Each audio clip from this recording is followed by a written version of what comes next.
नमस्कार। प्रादेशिक समाचार के साथ मैं शीला कुमारी। पहले मुख्य समाचार। प्रधानमंत्री नरेंद्र मोदी की अध्यक्षता में केंद्रीय मंत्रिमंडल की बैठक जूट किसानों को मिली सौगात। वर्ष 2022-23 के लिए न्यूनतम समर्थन मूल्य में ₹2.50 की बढ़ोतरी। झारखंड विधानसभा में पर्यटन विभाग के अनुदान मांग ध्वनिमत से पारित। मुख्यमंत्री कल सदन में आपदा के समय राज्य की व्यवस्था पर देंगे जवाब। चिरकुटी गोलीकांड मामले में पूर्व मंत्री योगेंद्र साव और पूर्व विधायक निर्मला देवी दोषी करार। रांची के अपर न्यायायुक्त अदालत ने आज सुनाया फैसला। और विश्व जल दिवस के अवसर पर जल संरक्षण को लेकर राज्यभर में कई कार्यक्रम हुए आयोजित। स्वच्छ भारत मिशन निदेशक ने उत्कृष्ट कार्य करने वाली जल सहियाओं को किया सम्मानित। और समाचार से पहले एक जरूरी संदेश। श्रोताओं से अपील है कि कोविड से सुरक्षित रहने के लिए कृपया इन 4 सरल उपायों का पालन अवश्य करें। पूर्ण टीकाकरण कराएं, मास्क पहनें, 2 गज की सुरक्षित दूरी बनाए रखें, हाथ और चेहरा साफ रखें। और अब समाचार विस्तार से। प्रधानमंत्री नरेंद्र मोदी की अध्यक्षता में आर्थिक मामलों की मंत्रिमंडल समिति ने वर्ष 2022-23 के फसल मौसम के लिए कच्चे पटसन के सरकारी खरीद मूल्य यानी न्यूनतम समर्थन मूल्य को मंजूरी दे दी है। कच्चे पटसन का सरकारी खरीद मूल्य ₹4,750 प्रति क्विंटल तय किया गया है। पिछले साल के मुकाबले ये ₹250 ज्यादा है। नए समर्थन मूल्य से कम 50% का मुनाफा मिलेगा। जूट उत्पादकों को बेहतर पारिश्रमिक लाभ सुनिश्चित करने और गुणवत्ता वाले जूट फाइबर को प्रोत्साहित करने की दिशा में महत्वपूर्ण और प्रगतिशील कदमों में से एक है। प्रधानमंत्री नरेंद्र मोदी कल शाम 6 बजे वीडियो कॉन्फ्रेंसिंग के जरिए शहीद दिवस के मौके पर कोलकाता के विक्टोरिया मेमोरियल हॉल में विप्लवी भारत गैलरी का उद्घाटन करेंगे। गैलरी स्वतंत्रता संग्राम में क्रांतिकारियों के योगदान और ब्रिटिश औपनिवेशिक शासन के लिए उनके सशस्त्र प्रतिरोध को प्रदर्शित करती है। इस नई गैलरी का उद्देश्य 1947 तक की घटनाओं का समग्र दृष्टिकोण प्रदान करना और क्रांतिकारियों द्वारा निभाई गई महत्वपूर्ण भूमिका को उजागर करना है। कार्यक्रम के दौरान श्री मोदी सभा को भी संबोधित करेंगे। सड़क परिवहन और राजमार्ग मंत्री नितिन गडकरी ने कहा है कि 2024 तक देश की सड़कें अमेरिका की सड़कों जैसी होंगी। उन्होंने कहा कि सड़क बुनियादी ढांचे को मजबूत करने से पर्यटन और कृषि क्षेत्र में रोजगार के अवसर बढ़ेंगे। सड़क परिवहन और राजमार्ग मंत्रालय के लिए आज लोकसभा में अनुदान मांगों की चर्चा के जवाब में श्री गडकरी ने बताया कि दक्ष लॉजिस्टिक बुनियादी ढांचे में वृद्धि के लिए देश भर में 22 नए राजमार्ग गलियारे बनाए जाएंगे। श्री गडकरी ने बताया कि नई सड़कें बनाने के लिए काटे गए पेड़ों के प्रतिरोपण के लिए हजारों ठेकेदारों को रखा जाएगा। उन्होंने कहा कि अगर किसी विशेष स्थान पर 2 बार दुर्घटनाएं होती हैं तो उसे ब्लैक स्पॉट घोषित कर दिया जाएगा और जिला प्रशासन को उपाय करने के लिए कहा जाएगा। श्री गडकरी ने आश्वासन दिया कि 2 साल के भीतर इलेक्ट्रिक वाहनों के दामों में भारी कमी होगी। झारखंड विधानसभा में पर्यटन, कला संस्कृति, खेलकूद एवं युवा कार्य विभाग के अलावा राजस्व, निबंधन एवं भूमि सुधार विभाग और वाणिज्य कर विभाग की अनुदान मांग ध्वनिमत से पारित कर दी गई। इसके पहले पूर्वाह्न 10 बजे सदन की कार्यवाही शुरू होते ही विपक्षी विधायक शोर करने लगे। मुख्यमंत्री हेमंत सोरेन ने विपक्ष से आग्रह किया कि वे बुधवार को सदन का बहिष्कार नहीं करें। मुख्यमंत्री कल सदन में आपदा के समय राज्य की व्यवस्था पर जवाब देंगे। उन्होंने कहा कि वो कल सदन को बताएंगे कि आपदा के दौरान भी राज्य की व्यवस्था को पटरी पर कैसे रखा गया है। विपक्ष ने मुख्यमंत्री को आश्वासन दिया कि विपक्ष कल सदन का बहिष्कार नहीं करेगा। गढ़वा जिला प्रशासन ने गरीबों को मिलने वाली सरकारी राशन का लाभ ले रहे अयोग्य लाभुकों के विरुद्ध कार्रवाई करने की तैयारी की है। विस्तृत जानकारी दे रहे हैं हमारे गढ़वा संवाददाता। गढ़वा जिले की करीब 90% आबादी इस समय राशन कार्ड से जुड़ी हुई है। जिले की 15 लाख की कुल आबादी में से 12,56,444 लोग इस समय सरकारी राशन का लाभ ले रहे हैं। लेकिन इसके बाद भी हजारों लोगों का राशन कार्ड बनाने के लिए जिला प्रशासन को लगातार ऑनलाइन आवेदन प्राप्त हो रहे हैं। कई लोगों के पास 2 या 2 से अधिक कार्ड बने हुए हैं। इसके कारण काफी संख्या में योग्य लाभुक राशन प्राप्त करने से वंचित हो रहे हैं। इसको देखते हुए जिला प्रशासन ने अयोग्य लाभुकों के विरुद्ध कार्रवाई की तैयारी की है। फिलहाल जिला प्रशासन सरकारी राशन का उठाव कर रहे अयोग्य लाभुकों को चेतावनी दी है। उन्हें 10 अप्रैल तक कार्ड सरेंडर करने की तिथि निर्धारित की है। यदि इसके बाद भी वे अपना कार्ड का सरेंडर नहीं करते हैं तो उनसे 12% प्रतिवर्ष के ब्याज दर से राशन की वसूली की जाएगी। विनोद कुमार पाठक, आकाशवाणी समाचार, गढ़वा। आर्थिक मामलों की मंत्रिमंडलीय समिति ने गोरखपुर, सिंदरी और बरौनी में हिंदुस्तान उर्वरक और रसायन लिमिटेड HURL की 3 इकाइयों के लिए नई निवेश नीति NIP 2012 के विस्तार को मंजूरी दे दी है। ये तीनों कंपनियां उत्तर प्रदेश, बिहार, झारखंड, छत्तीसगढ़, मध्य प्रदेश, पश्चिम बंगाल और ओडिशा में यूरिया की मांग को पूरा करती है और दुनिया की सर्वश्रेष्ठ तकनीकों से 7 राज्यों के लिए कार्य कर रही हैं। तीनों HURL इकाइयों में नियंत्रण प्रणाली, आपात समय में शटडाउन प्रणाली और पर्यावरण निगरानी प्रणाली तथा अत्याधुनिक विस्फोट प्रतिरोधक क्षमता से लैस नियंत्रण कक्ष जैसी विशेषताएं हैं। आकाशवाणी के ताजा तरीन समाचारों के लिए आप हमारी वेबसाइट newsonair.com पर लॉग ऑन कर सकते हैं। ताजा समाचार Twitter handle @AIR news alerts और Facebook page All India Radio news पर भी उपलब्ध है। आप प्रादेशिक समाचार एकांश के Twitter handle @AIR news _Ranchi और फेसबुक, इंस्टाग्राम पेज तथा YouTube channel AIR news Ranchi पर भी हमारे बुलेटिन सुन सकते हैं। प्रादेशिक समाचार आप आकाशवाणी रांची से सुन रहे हैं और अब पेश है कोरोना से बचाव के कुछ संदेश।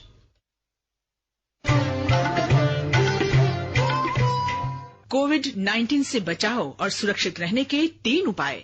मास्क लगाएं, 2 गज दूरी है जरूरी, सुरक्षित दूरी रखें, हाथ और मुंह साफ रखें।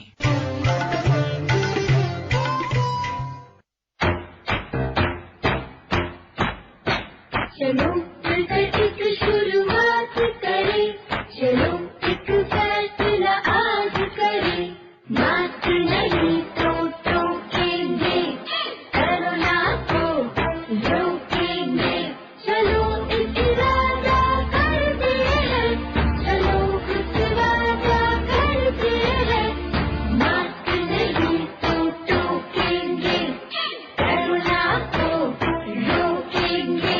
भारत सरकार द्वारा जनहित में जारी। प्रादेशिक समाचार में आपका एक बार फिर से स्वागत है। रांची सिविल कोर्ट ने पूर्व मंत्री योगेंद्र साव और पूर्व विधायक निर्मला देवी को चुरीडीह गोलीकांड में दोषी करार दिया है। कोर्ट के इस फैसले से योगेंद्र साव को बड़ा झटका लगा है। 8 मार्च को रांची सिविल कोर्ट के अपर न्यायायुक्त की कोर्ट में इस केस से जुड़े सभी बिंदुओं पर सुनवाई पूरी होने के बाद अदालत ने फैसले को आज की तिथि के लिए सुरक्षित रखा था। अभियोजन पक्ष ने योगेंद्र साव के ऊपर लगे आरोपों को साबित करने के लिए 20 गवाहों के बयान कोर्ट में दर्ज करवाए हैं, जबकि आरोपी योगेंद्र साव, निर्मला देवी और अंकित राज की ओर से 7 गवाह प्रस्तुत किए गए हैं। योगेंद्र साव पर आईपीसी की धारा 307 समेत अन्य धाराओं के तहत प्राथमिकी दर्ज की गई थी। सरकार ने कहा है कि प्रसार भारती में किसी विशेष भर्ती अभियान के लिए कोई प्रस्ताव नहीं है। लोकसभा में लिखित उत्तर में सूचना और प्रसारण मंत्री अनुराग ठाकुर ने बताया कि प्रसारण की नई तकनीकों के आने से और आधुनिकीकरण के कारण कई मौजूदा भूमिकाएं अनावश्यक हो गई हैं। उन्होंने बताया कि श्रम शक्ति जांच की सिफारिशों के अनुसार विभिन्न कार्यक्रमों के सुचारू प्रसारण के लिए नई प्रतिभाओं को नियुक्त करने के वास्ते अनुबंध भर्ती नीति संशोधित की गई है। नेहरू युवा केंद्र संगठन देश भर के सभी 623 जिलों में आजादी का अमृत महोत्सव श्रृंखला के हिस्से के रूप में कल शहीद दिवस मनाएगा। 23 मार्च 1931 को भगत सिंह, राजगुरु और सुखदेव को फांसी पर लटका दिया गया था। उनके बलिदानों की याद में हर साल 23 मार्च को शहीद दिवस मनाया जाता है। युवा मामलों के मंत्रालय ने कहा है कि इस दिवस का आयोजन नेहरू युवा केंद्र क्रांतिकारियों को श्रद्धांजलि देने के लिए कर रहा है। नेहरू युवा केंद्र के तत्वावधान में संचालित 13वीं जनजातीय युवा आदान प्रदान कार्यक्रम के तहत लोहरदगा जिले के 50 युवक युवती एवं सीआरपीएफ के 3 पुरुष एवं 2 महिला सहित कुल 55 प्रतिभागी को उड़ीसा की राजधानी भुवनेश्वर के लिए सीआरपीएफ 158 बटालियन मुख्यालय से रवाना किया गया। अमृत महोत्सव के तहत आकाशवाणी के साप्ताहिक क्विज में आइए आप भी शामिल हों।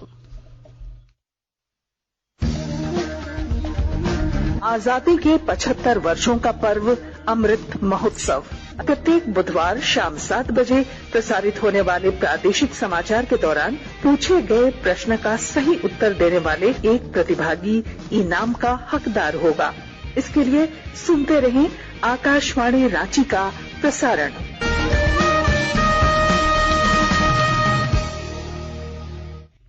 चारा घोटाला मामले में सजायाफ्ता आरजेडी सुप्रीमो की खराब सेहत को देखते हुए रिम्स मेडिकल बोर्ड ने उन्हें एम्स रेफर कर दिया है। लालू के दिल्ली रवाना होने से पहले रिम्स निदेशक डॉक्टर कामेश्वर प्रसाद ने उनसे मुलाकात की, जबकि चिकित्सा अधीक्षक चिकित्सा उपाधीक्षक भी लालू से मिलने पहुंचे। लालू प्रसाद यादव की बड़ी बेटी मीसा भारती आज अपने पिता और आरजेडी सुप्रीमो लालू को लेकर रात 9 बजे के विमान से जाएंगी दिल्ली, जहां उनके खराब स्वास्थ्य का इलाज एम्स में कराया जाएगा। विश्व जल दिवस 2022 के अवसर पर जल गुणवत्ता के विषय पर आयोजित राज्य स्तरीय संवाद कार्यक्रम में स्वच्छ भारत मिशन की निदेशक नेहा अरोरा ने कहा कि जल सहिया ग्रामीण क्षेत्र की रीढ़ हैं। उन्होंने कहा कि झारखंड के ग्रामीण क्षेत्रों में जल सहिया प्रत्येक क्षेत्र में बेहतर सेवा प्रदान कर रही हैं और आम लोगों को प्रदूषित जल के निराकरण की दिशा में जागरूक बना रही हैं। उन्होंने कहा कि प्रदूषित जल से 80% बीमारियों का जन्म होता है, इसलिए हर क्षेत्र में पानी की गुणवत्ता की जांच होनी चाहिए। उन्होंने कहा कि प्रत्येक जल सहिया को इसके लिए एफटीके किट दिया जाएगा। इस अवसर पर राज्य के विभिन्न जिलों में से आई जल सहिया को उत्कृष्ट कार्यों के लिए प्रशस्ति पत्र और शॉल देकर सम्मानित किया गया। विश्व जल दिवस के मौके पर आज पूरे राज्य में जल संरक्षण और जल जीवन की महत्ता पर कई कार्यक्रमों का आयोजन किया जा रहा है। विश्व जल दिवस के मौके पर पाकुड़ में जल गुणवत्ता विषय पर जिला स्तरीय संवाद कार्यक्रम का आयोजन किया गया। मौके पर उप विकास आयुक्त मोहम्मद शाहिद अख्तर ने कहा कि शुद्ध पेयजल के सेवन के साथ ही जल की बर्बादी को रोकने की भी हमें खुद में आदत डालनी होगी। इसी क्रम में खूंटी जिले के घाघरा स्थित बनई नदी में नदी के जलस्तर को बढ़ाने के लिए ग्राम सभा, जिला प्रशासन और सेवा वेलफेयर सोसाइटी के सहयोग से सीमेंट की खाली बोरियों में बालू भरकर चेक डैम की तर्ज पर माइक्रो बांध बनाए गए। जल जीवन मिशन के तहत रामगढ़ में एक कार्यशाला का आयोजन हुआ। इस कार्यशाला में जल गुणवत्ता विषय पर जिला स्तरीय संवाद कार्यक्रम संपन्न हुआ, जिसमें उप विकास आयुक्त नागेंद्र सिन्हा ने उपस्थित सभी लोगों को जल शपथ दिलाई तथा पानी की एक एक बूंद का संचयन के साथ कैच द रेन अभियान को बढ़ावा देने का संकल्प लिया। लोहरदगा जिले के पेशरार थाना क्षेत्र के बोंडावार जंगल में भालुओं के हमले से 2 लड़के घायल हो गए। जानकारी के अनुसार दोनों लड़के बकरी चराने जंगल की ओर जा रहे थे, जिस दौरान 3 भालुओं ने अचानक उन पर हमला कर दिया। दोनों किशोर अपनी जान बचाकर भाग निकले। भालू के इस हमले में दोनों लड़कों के पीठ और हाथ में चोटें आई हैं, जिसका उपचार प्राथमिक सामुदायिक स्वास्थ्य केंद्र में किया गया।